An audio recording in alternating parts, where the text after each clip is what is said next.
ये बताइए, महिला पहलवान जो हैं उनसे क्या हम लोग बेकार हैं? कहने की बात तो ये है, क्या बुरे हैं? क्या हम लोग को आधी रात पिछलारा बुला नहीं सकते? द लाइव टीवी, सच सबसे आगे। नमस्कार, द लाइव टीवी आप देख रहे हैं, आपके साथ मैं हूं आदित्य कुमार।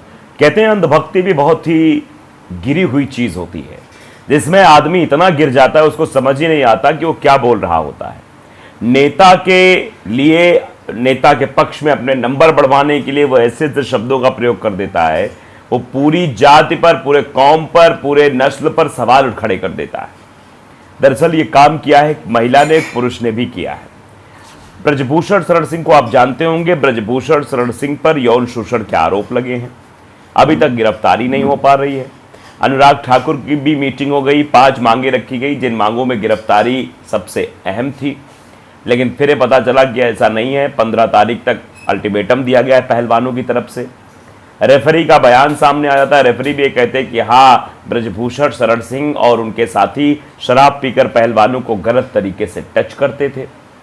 उसके बाद जो फिजियोथेरेपिस्ट है वो भी इस बात को 100% स्वीकार कर रहे हैं कि हाँ, ब्रजभूषण शरण सिंह पर जो आरोप लगा है वो 100% सही है।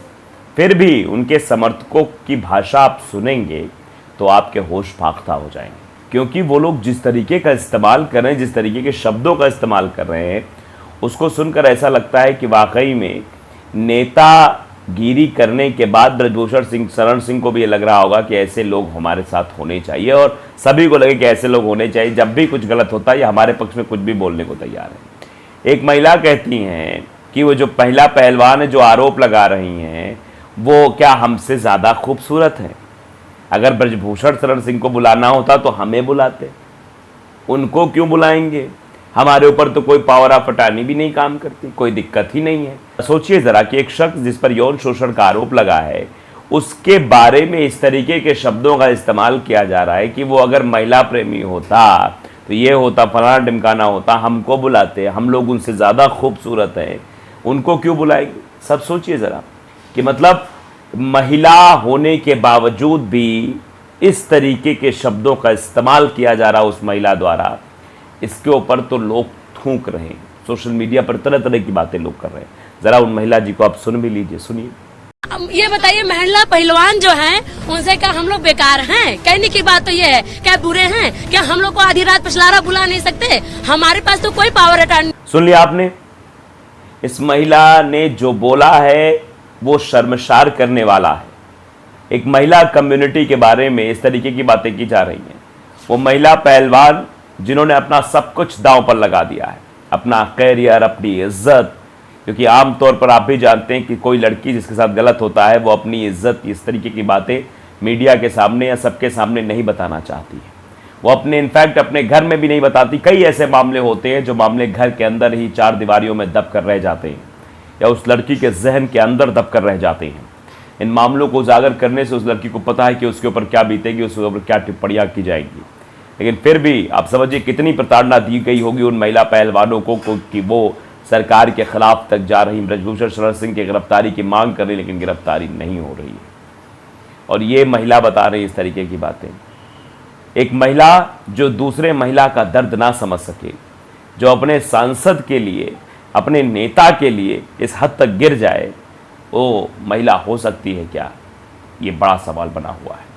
1983 में वर्ल्ड कप जीतने वाले खिलाड़ियों को उन महिलाओं का दर्द दिखाई पड़ गया, उन किसानों को उन महिलाओं का दर्द, उन बच्चियों का दर्द दिखाई पड़ा, उन पहलवानों को उनका दर्द दिखाई, पहलवानों का दर्द उन सबको दिखाई पड़ा।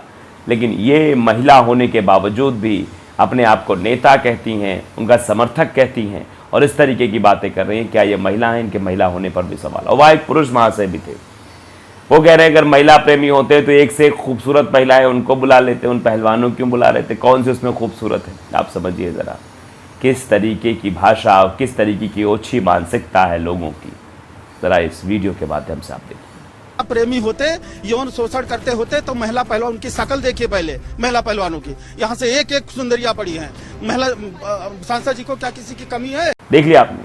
तय करिए आप कि ऐसे समर्थकों की वजह से ही ऐसे लोग बढ़ते रहते हैं, क्योंकि वो अंधभक्ति में इस कदर डूब जाते हैं कि उन्हें पता ही नहीं कि वो क्या बोल रहे हैं। अपने साहब की जी हुजूरी करने के चक्कर में उन्हें कुछ नहीं दिखाई देता है।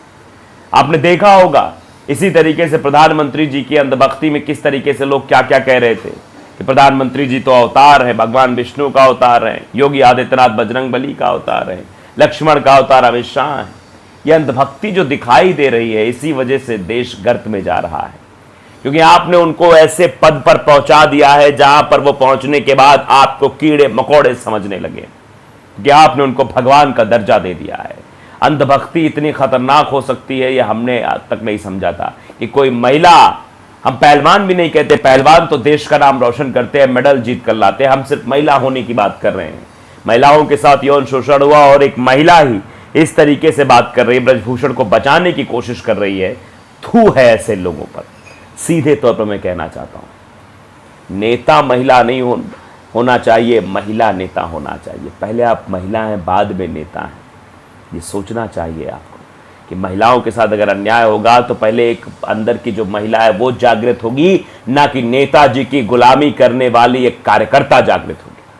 लेकिन यहाँ क्या हो रहा है, यहाँ तो सब नेता महिला हैं। पहले नेता है, महिला बाद में है।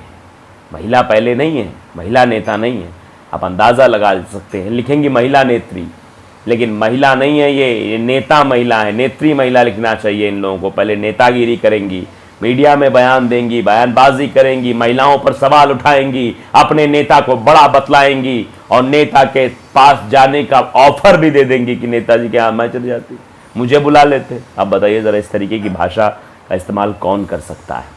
आगे लोग इस पर रिएक्ट भी कर रहे हैं। नरमुंदर ने लिखा कि ब्रजभूषण सपोर्टर्स तालियां, कि ब्रजभूषण सपोर्टर हैं, इनके तालियां बजाइए। नीचे नीरज कुमार ने लिखा कि इनके समर्थक ऐसे ही हैं। कुछ दिन पहले मध्य प्रदेश में रैपर यानी कि MC स्टैन का रैप प्रोग्राम था, वहाँ कथित संस्कारी संस्कृति के रक्षक वहाँ जमा हो गए। उनमें से एक ने कहा ये मतलब गाली गलौज देते हुए का औलाद अपने गानों में गालियों का इस्तेमाल करके हमारी संस्कृति खराब कर रहा है। ज़्यादातर संस्कारी रक्षक ऐसी ही भाषा बोल रहे थे। जो संस्कारी रक्षक है वो इस तरीके की भाषा का ही इस्तेमाल करते हैं, ये भी लिखा जा रहा है लोगों द्वारा।